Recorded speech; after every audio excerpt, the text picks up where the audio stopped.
Hello, everyone. Welcome to another episode of Play the Tape. I am your host, Derek J. Fields. I have a wonderful guest. Well, all my guests are wonderful.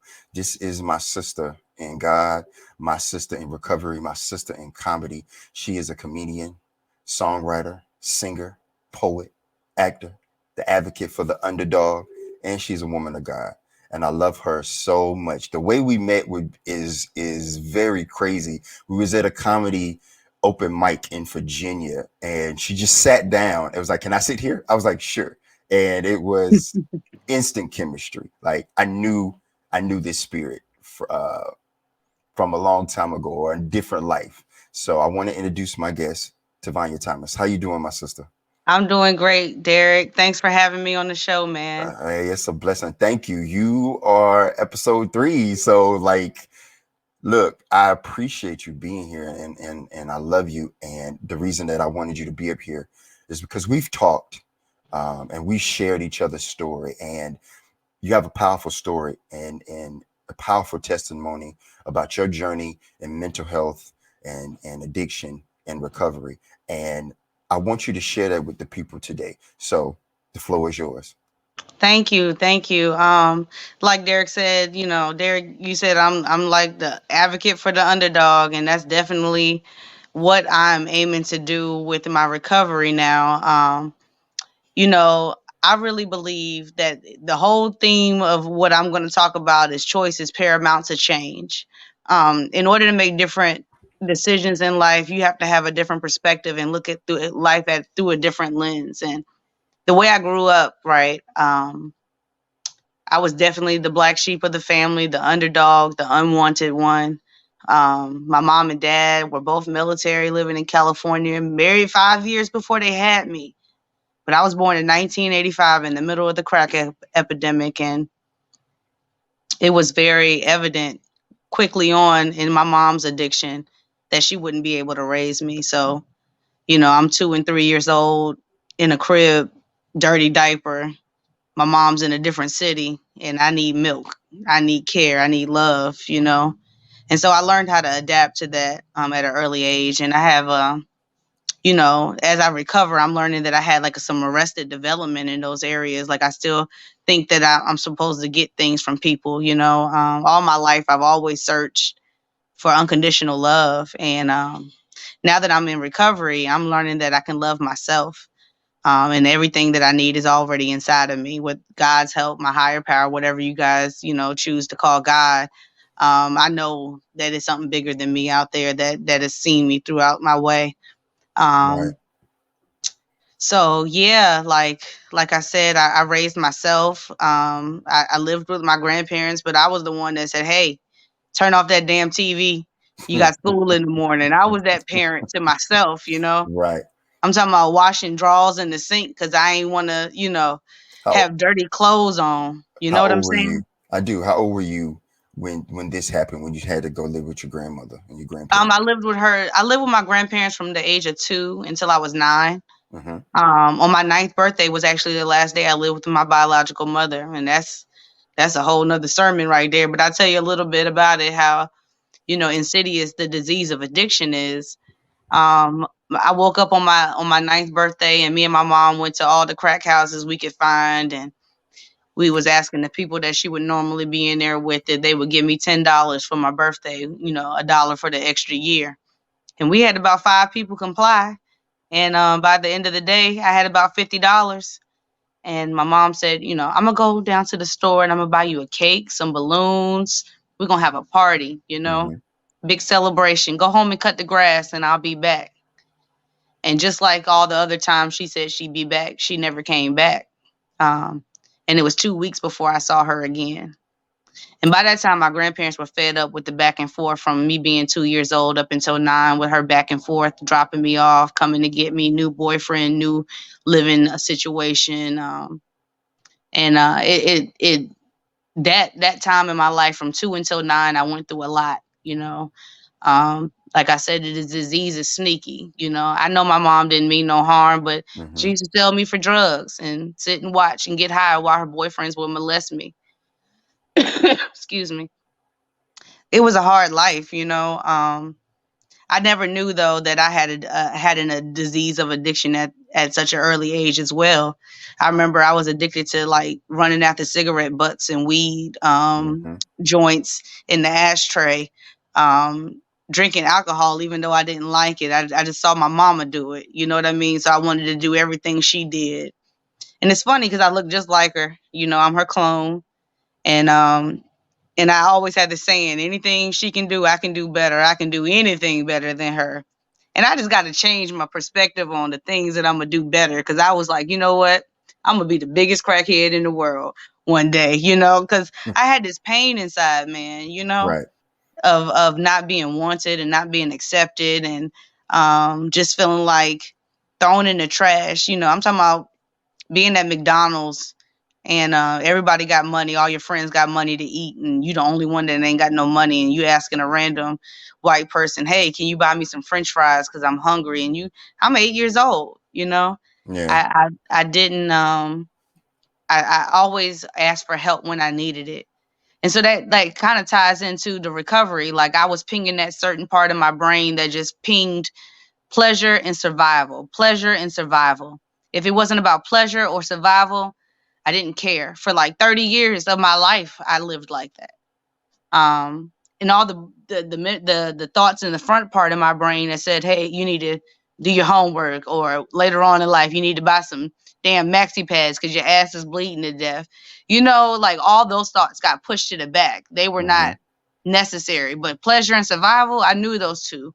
I knew those two very well. I think it's the pituitary gland that pings those two sensory receptors, and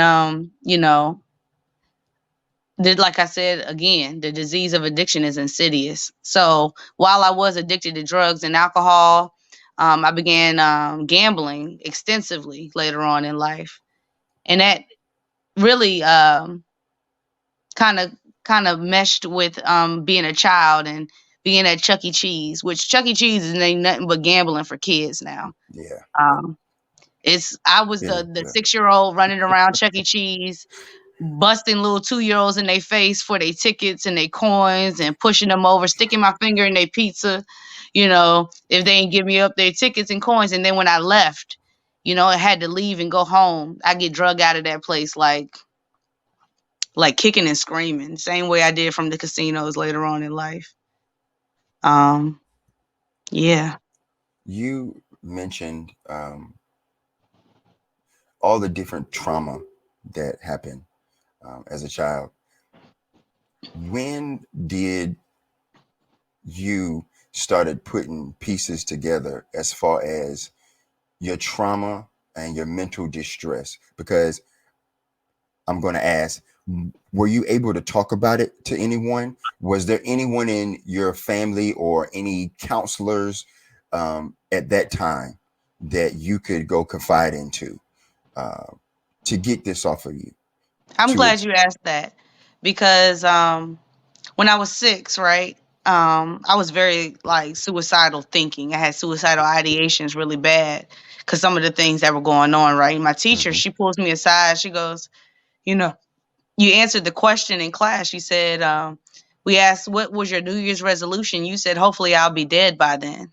And she said, what do you mean by that, little 6 year old child that shouldn't be knowing about suicide? I said, well, even if I could go to Chuck E. Cheese every day of my life, I still want to die. That's the reference I had. Right. And I did keep a lot of stuff to myself because, like the trauma I mentioned with my mom and the rape and molestation and stuff, if she accepted it and it was okay in her eyes, then who else could I possibly tell? Who else would possibly care? Um,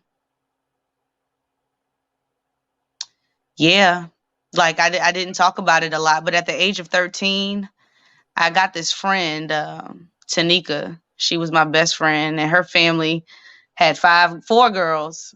All names start with T, and then here comes Tvonia, the fifth T. And I went Hmm. over their house for a birthday party. Didn't think nothing of it. Mind you, I'm plotting the whole time because I'm looking. I'm like, damn, these people eat dinner together at the table like this is Family Matters or some shit. You know what I mean? Like Right. it was very different for me to see a family operate in a more healthy way. And so that's when my mental illness really kicked in, because I said, hey, something is wrong. So you mean to tell me life ain't supposed to be like it was and other people got a different life than this? So you was 13 when maybe you would say a moment of clarity hit at that time. Moment of clarity hit. Yep. That And as that people. moment of clarity hit, I Mhm. started other behaviors like self mutilation and anorexia to cope and to control the feelings that I was having about my family situation being the way that it was. I couldn't control them, but I could control my pain, and I Right. couldn't verbalize or show pain to a very emotionally inept family. Mhm. So the way I instead of cutting them and hurting them, I hurt myself. Right. You took back what you could control. I could Right. definitely could relate to that. Same thing happened to me in my childhood as well. I had to take back control or control what I could in a situation that was volatile. Um, moving forward, um, when did your um, disease of addiction start to manifest itself to you? Uh, as far as Um, the drugs and the gambling, when did it set in? Or were there times where it would show itself, go away for a little bit, come back, go away for a little bit, and then was there a time that it was just on set? well, giving honor to God, who's the head of my life, right? When Yes, I realized absolutely. at 13 that this life was weird and shouldn't be going this way, the family that I told you about, Tanika's family, they took Hmm. me to church. And I'm telling you, man, it was the foundation for my life. Um, if I ain't never seen one in my life, that church in Hampton, Virginia, set me up for success in my walk with God and in everything. Like I see things differently just because of them. And I remember Tanika's family trying to drop me off at home, and I'd be in the back of the car crying because I didn't want to leave God's Hmm. spirit. I didn't want to leave His people because I was accepted there. I was loved there. I got hugs. I got affection. I got structure, everything. At that age at 13, I was very hungry for the word of God, right? And all I wanted to do was be where the meat was. Forget Hmm. the milk, you know. I didn't have time for milk. I felt like milk was for babies, literally, you know? Hmm. Like I didn't want to go to youth service. I wanted to be in the main sanctuary where the adults were learning about, the mind, the will, the emotions, the intellect, and the imagination that make up a human being. That was interesting to me, because that's where I found solace. That's where I found comfort, Right. in knowing that I wasn't alone. And yeah, no ministry is perfect, no congregation is perfect. I did withstand some hurt in different churches and everything, but I remember being 13 years old, and we had a sister church that was from South Africa, and they would come visit. And I told the pastors of that church, I said, I'm going to live in Africa one day. And they pat me on the head and said, oh, that's so cute, little girl. That is so cute. You just run on along now. And Right. I said in my mind, I'm going to do that. I'm very tenacious now.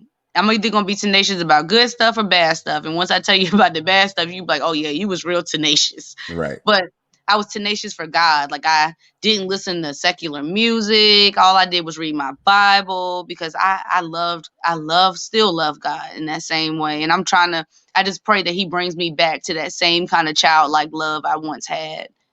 Um, the church was my foundation, and I wanted to go to private school. Right, shortly Hmm. after going there, I wanted to go to a private Christian school. My grandfather said, "Why are you gonna go to a private school? They got school for free.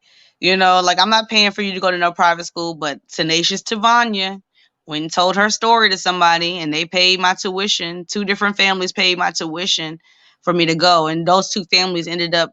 One of the families ended up adopting me when I was 17. Wow. I'll get to that in a minute. Hmm. Um, so I went to the private school, and I had a set of friends that, were smoking weed and stuff about 11th grade. And mind you, I went from public school making C's, D's, and F's to 10th grade making straight A's at a private school that was much harder than public school would ever be. So it wasn't that I wasn't smart or I didn't have the aptitude. It was just that I didn't have the right environment to cultivate that. It's Right. like the seed is good, but it's all about the soil for real. You know what I Mm-hmm. mean? You can put a seed on the ground, it ain't gonna do nothing. And I Right. was definitely at one point good soil to drop that on. But I got distracted, man. I really got distracted by wanting to be. I was a people pleaser. Even in elementary school, I was one of those kids. If you said came up to me and say, "Hey, Tvonia, I don't like you," I would start crying, just off the head, like, "Oh my God, they don't like me. They don't like me. My life is over." And Mm-hmm. so I wanted to be accepted. So I started smoking the marijuana. And that, like you said, it came and went. So I stopped Right. smoking marijuana when I moved to Africa after high school. And I need to say, at 17, I was adopted, moved to Japan because the family was military. Get to Japan and get a phone call 3 months into my second semester of my senior year, and I get a phone call, said my biological father, who I had only seen twice of Mm-hmm. my memory, had one day to live, and he was in California with nobody to bury him. So I got on a plane, went to California.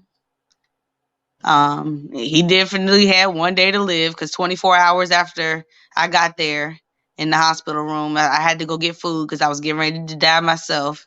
And as soon as I left the room, he passed away. I guess he didn't want me to die in front of him. And it's kind of ironic we're talking about this right now because today is his birthday. Oh wow. And this day is very significant for me. So I really appreciate you, Derek, for having me on this podcast because it's bringing me healing even as I talk about some of these things. Absolutely. That's what this platform is for. Yep. Yeah. Definitely necessary. So I buried my father, and at his bedside, though, before he died, I was like, I gotta be able to give a reasonable explanation on why I believe what I believe. You know, Mm-hmm. I'm a Christian, and I don't even know these scriptures like that. In fact, when everybody at church speaking in tongues, I thought everybody was speaking Hebrew, and I was the only one that ain't know Hebrew. So I always had this inferiority complex, like I never measured up. And around that time, I was struggling with my relationship with God because, like, if I was at church and the church people loved me, then God loved me. You know what I'm saying? Mm-hmm. But if they had a problem with anything I did, oh, God hates me. God hates me. Because I never knew what a father was like, or a mother for that matter. So when they say, the father heart of God, I was like, I have no reference for this at all. So I struggled a lot in my relationship, and I still struggle today, but one day at a time, I get better at it. I have a conscious contact with God, that's of my understanding. And through that conscious contact, it restores me to sanity, and that sanity gives me peace. Right. Um, Absolutely. Thankful for the peace that passes all understanding, man. I'm not perfect. If you've seen any of my comedy shows, you definitely know I'm not perfect. I be saying some foolishness up there. But what I do know more than anything, that, like I said in the beginning, choice is paramount to change. Every day I wake up, I got another opportunity to do the next right thing. You mentioned choice and it's paramount to change. I definitely agree with that statement. At 17 and you going coming from Japan to California to see your biological father, at that moment when he passed away, break it down for me. How did you feel? How where was your mindset? Where was your heart? Where was your spirit? And then what happened after that? Did you go back to Japan? Where did Africa come in at? Okay. So where my heart, let me backtrack just for a little second. That's When I fine. was 13, going to that other church, Hmm. that first church, I was in a ministry called the Convalescent Ministry. And that's where we go to the nursing home and we have service for the old people. Even before that, my grandfather, who raised me, was a deacon in the church, and he would go visit the sick and the shut in. And I didn't know God was prepping me to be in the healthcare field, right? Right. Because going with attached to my granddaddy's hip, I would be putting band-aids on people that got cancer. That the band-aid ain't gonna help nothing, but I had this passion in my heart to make people comfortable. Hmm. I have a spirit of hospitality. I have a spirit of just serving. I ain't come to be served. I came to serve. You know what I'm saying? Yeah, absolutely. Um, so, when my dad was passing away and then I was in Japan, my whole thing was I can make him better. I can make him better. And I didn't have the understanding I have now. Because even as my cousin passed away a couple days ago and I went to the funeral, I learned that people going to get their healing if they're a believer, either on earth or in heaven. We don't get to make that choice. God makes that choice. And I'm thankful either way. I'd rather him have his healing than to be suffering still. You know what I mean? Yes, I do. And that brought me a lot of peace. So, when I was standing at my dad's bedside and I was looking at, trying to figure out what scripture I could pray to this agnostic, atheist, black man is God kind of man. And I didn't know what to say because I was like, Dad, please accept these scriptures and just believe them before you die because I ain't never been with you. I don't know you like that. And I want to see you in heaven, you know? And he couldn't respond at that time. He had Shane Stokes breathing, which is where you breathe and you have a period of apnea for a few minutes and then you have another breath, which was very scary. Hmm. Anybody that's, been with somebody passing from cancer is a process, you know what I Yeah. mean, when they Yes, it. transition. Yes, it And is. so now I do hospice work because I know what that's like.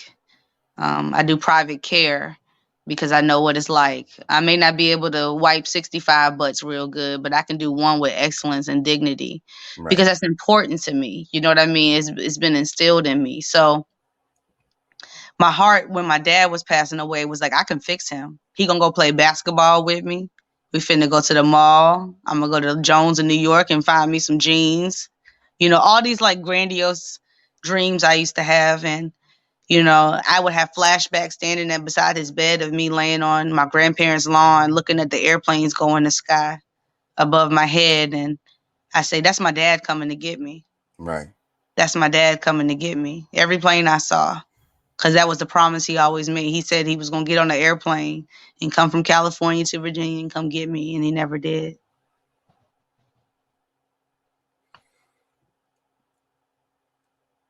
I know that is tough. Um, and I know you come a long way with God's grace and his love and his mercy. So after your dad had passed, your biological father had passed, where was Tavonia on her way now? What was your journey like moving forward after that? So I finished high school in Hmm. Japan, graduated, and I remember my graduation. It was June 7th, 2003, and everybody that walked across the stage they read like a little index card of what the person's plans were. And I remember all these people were going into the officers academy and da da da da da da, all this grandiose, nice, you know, Right. stuff that really don't matter about your character. You know what I mean? It's just that Yeah. you paid attention. That's what I feel about education. I love education. It's good and everything.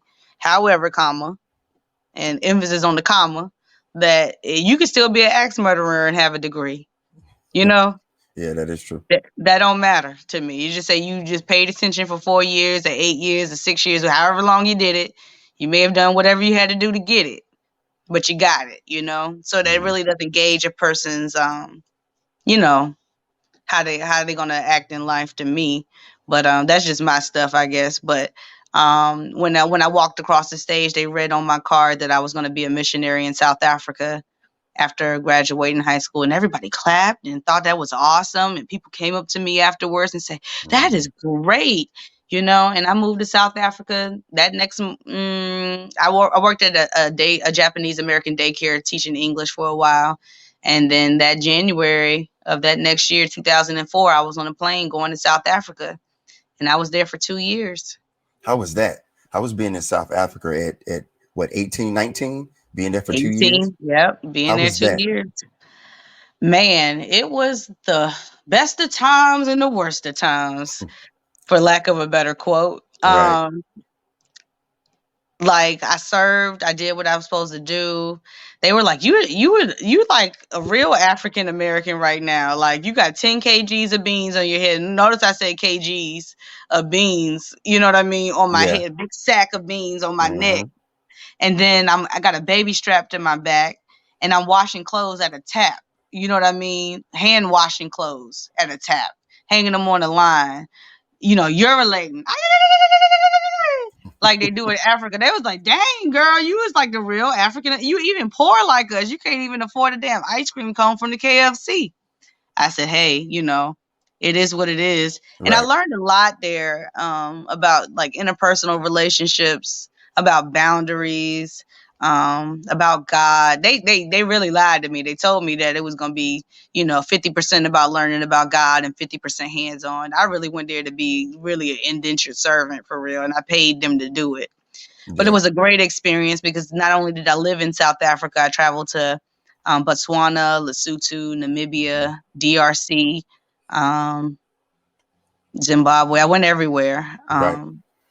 And because of that, it taught me that the world is very small. Hmm. The world is very small. And be all things to all people because you never know who you're entertaining, you know? Yeah, I agree with that. Yeah, absolutely. Yeah, I agree with that. Treat people how you want to be treated, with kindness, love, and respect, because you never know. You just You never never know. know. You never If know. anybody got the kind of depression that I've had, or the suicidality, or the abuse, the misuse, the misunderstandings about me, then if I'm in public and people say are attracted to me or I'm very approachable, that's because I'm not here for myself. I'm here to serve. And if I can give you a good morning, a hug, a compliment, and to keep you from killing yourself, someone else, or drastically changing your life in any kind of way, then that's how God gets the glory to me. And I agree with you with that. I agree being of service is very important. That's the type of spirit that I feel that I have. And it took a while to get there. And that brings up my next question. You are where you are right now. This beautiful woman of God, this servant, and all the characteristics that come with that. How what choices did you make between Africa and now to get you to be where you are at this Mhm. moment? Because that took a lot of choices. It took a lot of mistakes. It took a lot of failures and successes. Of course, it was trials and tribulations. But as of this moment, your recovery, and when I say recovery, I just don't mean, I do mean it in a mental health capacity. I do mean it in the substance use capacity. But when I say recovery, I mean that from just life on life terms. Because Mm. we get knocked down daily, and we do have success, challenges and failures daily, but we do have successes, and those successes is a part of that recovery. So explain to me the decisions and the choices you made at that moment to get you to now.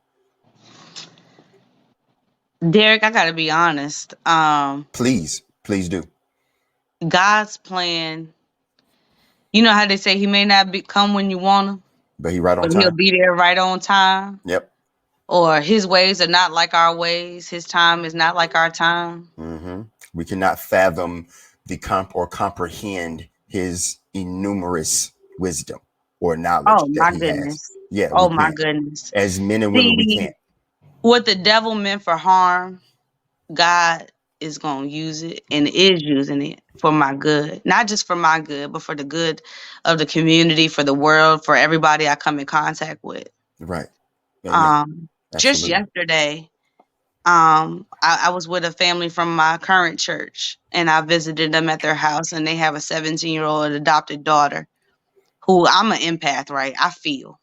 I can't even go to clubs or Walmart or nothing because it's too many people and I feel too much. You know what I mean? I got to put Hmm. blinders on when I go into public places because I'll end up picking up a signal from each and every human I come in contact with, right? Right. And so that that's what it's about. People miss it. They get caught up really about God. I feel like, God is love and love is God, right? Right.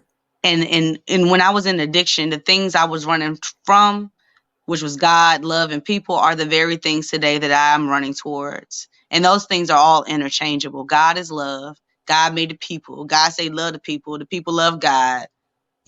And love is Mhm. love. And that's what I always been running from, is trying to numb that feeling of not needing the things that I already have, that are already within me. Right. The enemy wants to kill us. The Bible says he sneaks about like a roaring lion, seeking whom he may devour. Who he may devour. Who's going to allow him to come in and wreak havoc in their lives? Just for the day?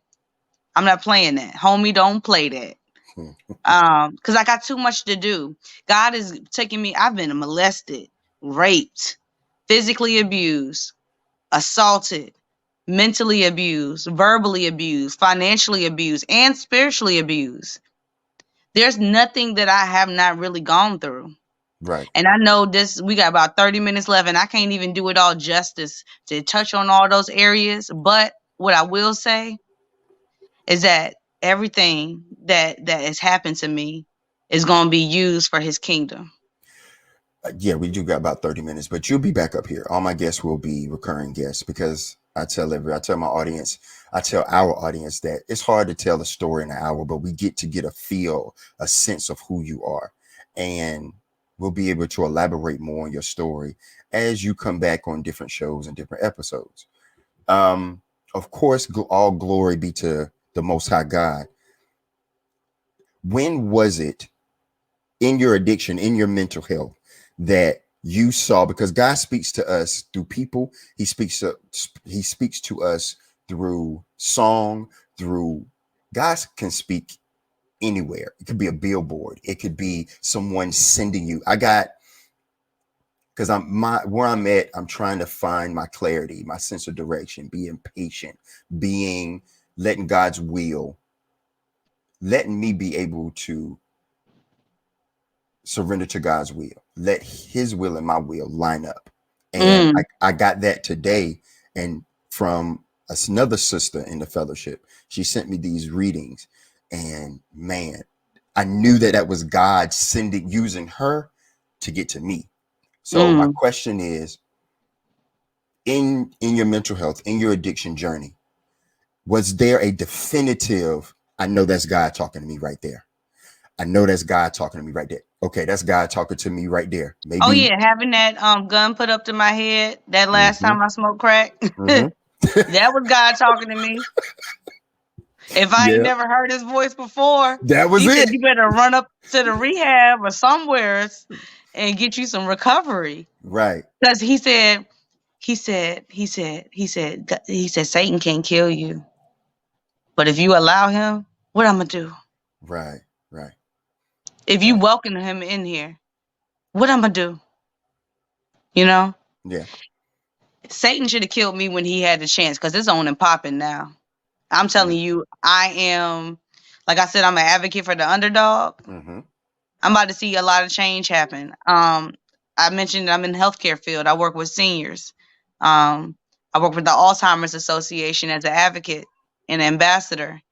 I was with the 11th district in Georgia with Barry Loudermilk's office, and I was promoting legislation. And I talked to Ossoff and Warnock like they my homeboys, on a Zoom call. I'm like, hey, all I need is $289 billion to co-sign this act, and then everything will be cool, man. Then we can get some help. They like, Right. we like her. You know what I mean? Because I'm not putting on the air. I'm not putting on the front. This is really who I am. Mm-hmm. I was at a meeting today and I shared, Derek, about my key tags, from the rooms Right. and 12-step program, which we won't mention too much, but keep the anonymity. But I went to the funeral and I was holding all the key tags in my hand because I ain't want nobody to see these bright ass orange and green and all these different colors. You know what I mean? Because I was Mm-hmm. like, and then I said, let it go. And I actually let it go. I let the key tags go. You know what I mean? And I let the fact go that my recovery is my recovery. These people are sick. The 12 steps is not just for people who are on drugs and alcohol. No, That's they are applicable to people for e- people in everyday life. everyday life. It is spiritual principles that are built up and they come from God. They Right. come from God. They are in the Definitely scriptures. God inspired. Yeah, absolutely. They come from the scriptures. They come from his word. And you're absolutely right. Um, so you said you let it go. I let it What go. happened? So what happened once you let it Ain't go? nobody say nothing, but they saw it. you know? But the Yeah. thing was, I was determined not to be a topic of conversation in the first place. You know what I mean? It Hmm. is what it is. And if somebody asks me, yes, I live in a sober living. Yes, I am in a 12-step program. Yes, I have the disease of addiction. And if I'm not careful, if it's not arrested daily, it will kill me. The next time I go back out, it's finished for me, finished and clear. I like how you said that, because people need to hear that. They need to see and hear where you've come from, what you've overcome, of course, with the help of God, with the grace of God, and your understanding of knowing that. And your testimony and your story is powerful. Um, I'm really feeling what you're saying because I try not to. There, I was Yes. the biggest crackhead in the world. And like 5 times that I did it. My second time doing it, I remember my mama, who was the second biggest crackhead in the world. She came over to my house and she said, "It took me 40 years to get to doing some of the stuff it took you 3 days to do, Tvonia." I'm talking about putting 20s on my stem and smoking it in one puff, you know? Hmm. But today, thank God that just for today, you can give me one the size of the moon. I don't want it. Because it's Good. going to be gone in that same 20 minutes in that same one puff. Because I don't have stopping sense, you know? Right. And when we say addiction, ladies and gentlemen, we're talking everything, not Yeah. just substances. We're talking activities as well, Activities. Mm. because the disease of addiction does not just stop with substances. It can be activities That's what as I thought with well. gambling. That's how the Yep. gambling came about. I was like, oh, this is a disease of addiction too. Yeah. It can Oh, it you can may not. manifest. It can manifest itself in other ways. So that's why my sister said, make sure you arrest it. Make sure you have it arrested because it can manifest itself in other ways. It can And be then you food, the sex, food. Yep. Food, gambling, sex, gambling. Yep. using people, manipulating, lying, conniving, Absolutely. backstabbing. Hmm. All of those are not lining up with spiritual principles, not for me, you Right. know. Just for the day, I don't want to hurt nobody or myself. I want to see people flourish. I want to flourish most of all. Because I got to look at it as an inward thing. It's about me today. You know what I mean? Right. Derek, I'm going to tell you, like, from gambling and everything this time around, today I have 36 days. Yeah. 36 days off of Yeah. everything. Off Yes. of everything. And Yes. I've been in this process a long time, but I didn't want to surrender. I didn't want God to take control. Because first of all, he probably mad at me. You know, in my mind, I'm thinking he probably mad at me because I got this going on. I got that going on. I smoke cigarettes. You know, always feeling like I'm condemned. But if there's no condemnation in Christ Jesus, somebody lying. And it ain't God. Yeah. It's I me. agree. Yeah. Yeah. I'm It's the condemning myself. it's the enemy still trying to whisper and get through. And It won't even the enemy. It was the inner me. same thing. Same thing. I mean, it's the enemy is always can come at different forms and shapes, but to understand that that voice is not of God. So, and we could tell the difference.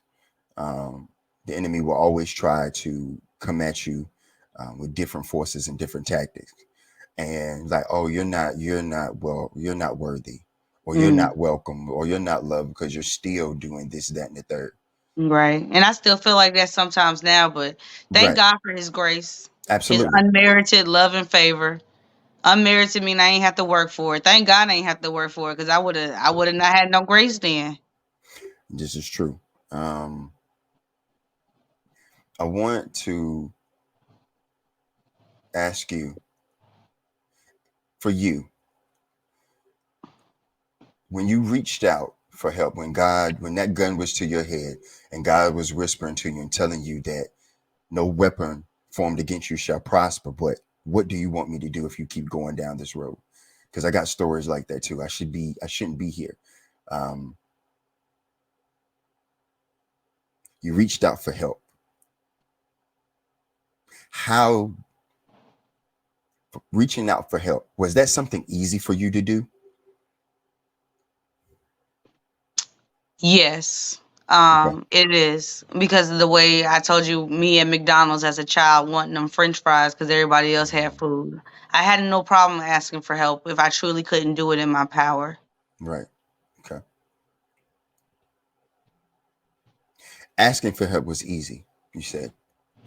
Accepting the help, was that easy, or was that a little bit more challenging? Nope.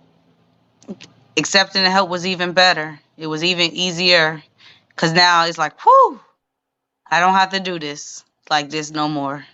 Okay, It's an easier, softer way now. gotcha. Even now that I'm in the sober living, like I went to a program and for the gambling, right? Mm-hmm. And everybody was like, "Oh, she bougie. She this, she that. She don't spend time with us. She ain't watching TV with us." I ain't come here to watch no TV. You came I here to came here work, for recovery. right? You came here to So work. my behind was on meetings. I was in my word. I was studying. I was on the phone with positive people, blocked all the negative people. In fact, some of them blocked me because I just literally be with the shits with it. You know what I mean? Like I'm not playing. It's like recover or die. I have two choices. Choices paramount to change. I'm either going to change for the positive or change for the negative. It's recover or die. And I don't want to die because that's slow death. That ain't no suicide. That's a different kind of slow, torturous suicide right there. And I don't want that. Right, I agree with that. Uh, Addiction is definitely a slow death. Takes everything from you, It leaves you does. leaves you with nothing and no one, to the point And where most of you, all, it takes your power of choice. it does take your power of choice. Um, I you ain't have no are choice when I was gambling, when I was using. right because of that disease. They 'Cause say they it- they say is it nature versus nurture, and I say it's a little bit of both. I say it's a combination of both.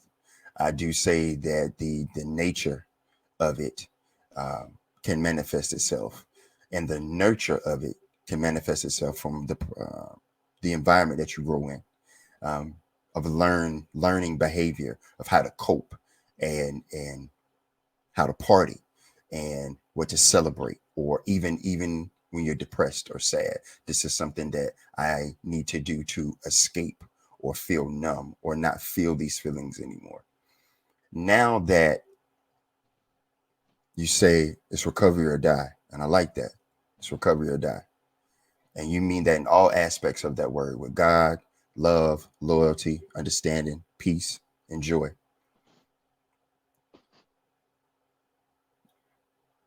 Has your journey of everything that you've been through made you the woman that you are right now? Do you Are you happy what God took you through to make you the woman that you are? Glad you asked that. And the word happiness, I don't like that word. What word Um, would you use?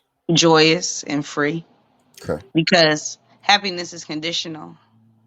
Whether somebody liked me or whether I did a good job, joy has no conditions on it. It's an inward thing. Has nothing to do with external or external things. You know what I mean? Um, the only thing that can bring me joy is my connection to my higher power and doing the next right thing. If I'm lined up with His will, I'm gonna have joy. I'm gonna feel good about myself. I'm gonna hold my head up high. You know, Mm-hmm. I've been taking baths for 37 days, man, straight and putting on lotion, head held high. You know, because I got joy and it's not conditioned. If I really had happiness, then I would be in some type of worry because I got some unmanageability with my finances because of my previous gambling habit that's not resolved yet. You know what I mean? Mm-hmm. Then that would destroy my happiness if I were to go think about that. But I got joy because I know He's in control. Are you grateful for the journey and the road He took you on, that He Man, brought you grateful, through? grateful even for the ugly things in life because it built something in me, even though it didn't feel right. And you get to pay that forward now. Yep. You get to pay that forward. You get to have, we get to have the responsibility of reaching down or even jumping down into that pit or that hole because we know the way out. And Yep. I stress that a lot. And that's being of service. And that's what me and Tavonia do. We get to pay it forward gratefully. And I'm glad you came up here to remind me and my audience that what joy is. And I appreciate that. I needed to hear that. You help me with my recovery just as much as I help you. We help each other because it's a That's what it's sisterhood about. and a brotherhood. And I'm thankful that you're here to do that. And I needed God used you to come on my show to strengthen my recovery, to let me know that, hey, there's always joy in the morning. And I thank you for that. And I thank God for that. And I needed that because I was at a low place. I'm not gonna lie. This platform is about honesty and transparency. And I was at a Hmm. low place today because of still doing some of the fleshly, worldly things that's in my nature, not in my spirit, but in my nature, not in my spirit. And I thank you for sharing what you did. And it put joy in my heart. And I thank God for you. I really do. Amen. I That's what think, it's about, man. yeah. You see, just that quick, me just sharing how what I went through in a few little words But you mean it. changed. I do. But you mean it. You're genuine. And that's the thing. You can tell when someone's doing lip service. Right. I'm a feeling person too. I felt you.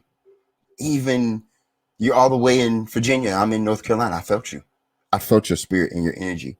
That's you can see I'm happy, like I'm uplifted, and I appreciate that. Derek, let me say one more thing before we Yeah, finna get off though. yeah, yeah. Just continue, man. And this is for everybody listening. Keep your gratitude high Mm-hmm. and your expectations low. Let me tell you about expectations. Please. All of them are unrealistic. Any expectation only expectations that's realistic is you expect to nothing is really realistic for real. You can't expect your car to turn on every time you do, especially if you ain't put the oil in it like you should, and especially if it ain't got no gas. You can have that expectation all day, but until you do the work, Mm, right? mm-hmm. And so for me, having unrealistic expectations, I expect my mom to stop smoking crack and be a mom. I expect, my relationships to go the way I want them.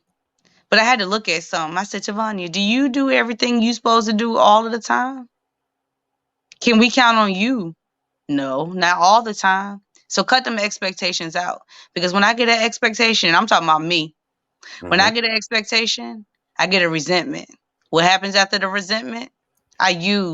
I hurt Yes. myself, somebody Mm-hmm. else, and I'm going in the opposite direction from where I'm supposed to be going. Yeah, I like that.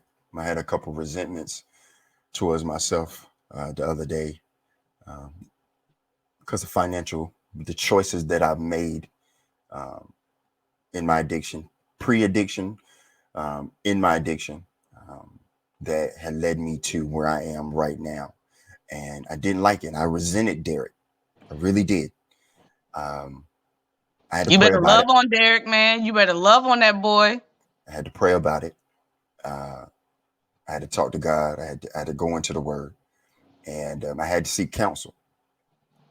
And I had to remember uh, what God has brought me through and where I'm at now. It's just like when He brought the people out of Egypt, and they were in the wilderness, and they were still murmuring and chattering and still worshiping false idols and false gods. God was like, "Come on, y'all don't understand why I'm upset. I got y'all out that y'all prayed for. I gave y'all manna, angel's bread. I gave you water from the rock when you were thirsty, and you're still ungrateful, and you don't understand why I'm angry, why I'm hurt." And I read that. Me and my wife read that, and I had to take a step back. I was like, "Oh man, that's me. That's me. I was homeless, stinking, nothing, smoking crack cocaine, involved in all types of unholy sex and escapades. And now I'm married in my own house on this platform, on my show. I need to have a spirit of gratitude. I need to be like, oh, Lord, I'm murmuring. I'm chattering. Oh, okay, Lord. Okay. Okay. Thank you. I'm sorry. You right. I am. I'm like your people, and I don't want to be like your people. I'm not ungrateful. I am grateful for what you brought me through because I prayed to get out of that hell, and he brought me out of it. and I'm still ungrateful. I don't want to be that. I want to be grateful. So I want to have that joy that you speak about, and I pursue that every day. But Mhm. Just I love remember you. too, courage is fear that has said its prayers. Hmm. We ain't gotta be Hmm. afraid no more. No, we do not. Just for the day. Just for today, or just for 5 minutes, or just for that minute, whatever we Whatever need, it is to get whatever you it through. is to get you through. Absolutely. Well, listen, um, we got That went five by minutes. fast. No, we got 5 minutes. We still got 5 minutes. We got 5 minutes, and it does go by fast when you talk about good stuff. We got 5 minutes. Anything that you want to say, or anything that you want to plug, any comedy coming up, or anything that you're doing of that nature, or any songs, anything that you got going on that you want to put out there, anything coming up for you? I'm doing ABC News at the end of this month on the 28th of March. I'm not sure when it's airing yet, but I'll let you know. Okay. I'm doing a special on gambling and how I want to see change federally, some reform to make states act right because they take our money, but they ain't got no help for us. Because Right. it's funny how the government has, let me not talk too loud, but how the peoples have brought all these different substances and vices into this community and this in society, and they have help for all of them. I just saw the other day that you can quit smoking, and if you want help, you can call this number. But gambling is not the same. You don't Mm, get the same type of help. There's no beds anywhere that can accommodate the. I'm tired of seeing people bang on their steering wheels outside of the casino because they can't go home to their wife, or they blowing their brains out down the street, jumping off the bridge, as was my story almost 2 months ago off the Hampton Roads Bridge Tunnel because I just didn't want to die slow no more. You know what I right. mean? Yeah, I do. I just wanted to see be help out there. So I'm doing ABC News. Comedy's really on hold right now because ain't shit Okay. funny. But I'm just trying to trying to recover, man, right now. You know what I I'm know saying? that's right. I know that's right. I might But crack a little joke here and there, but you got to cap. Yeah, humor is good for the spirit. it But we is. will we will definitely have you back, sister. And we'll talk about that ABC special and more about the gambling um, change that you would like to see when it comes to that part of the disease. I feel that way about pornography. I feel that way about Yep. uh, It's too it's easily it's accessible. too easy accessible, very easy And you to know what? lose. To combat all of this, what we need to do, Derek, and everybody listening, get a toolbox, man. When you fix the car, you don't use a wrench and a screwdriver for everything on that daggone car. They got different tools for different things. And the toolbox needs to be meetings, God, sponsorship, um, calling somebody before you make a bad choice. Somebody Yep, that care about you and want to see you recover. Like my brother absolutely. here. My brother Yeah, care about me. yeah. My I already sister know care that. about me. I know I Yeah, can call him. He gonna say, "Hey, that's not a good idea. Take the suggestion. Some things ain't gonna be for you. Eat the meat, spit out the bone. Some things go on the shelf. You'll come back to it later, man." absolutely. Well, listen, T. I love you. Love you too. I'm proud of you, and thank you for coming up here. You're I welcome. really And I'm more appreciate you. proud of you than you probably proud of me, but I'm real proud of you. You I ain't even tell appreciate me you got married, but that's what's up. I was supposed to be the flower But girl, I thought. but see that's the thing, and we'll talk about that. They married through the spirit. All right. We've been married in the eyes of God, but we're doing the whole legality thing June 12th. But we've June been 12th. married, right? But we've been married. We've already made our commitment in the eyes of Got the you. Father. So Oh, I already that's know. what. I love her. Yeah, I know you do. But I listen, love I her. love you. Thank you so much, and peace and love to you, sis. I love you. Always. In a minute. In a minute, we are grateful. Um, I know I am, and my spirit was low when I came up here, but my sister, God used her to uplift me too, and I hope she did the same for you. Uh, we can have peace and understanding. And with understanding comes love, and with love comes hope. With hope comes faith, and with that comes love and recovery. And that's what Play the Tape is all about. We're here to share our experiences and to strengthen each other as a community of people who suffer from mental health challenges and substance use. and just everyday life, trials and tribulations. We love you, and we're so glad and thankful that you were able to join us today. Take care. Peace.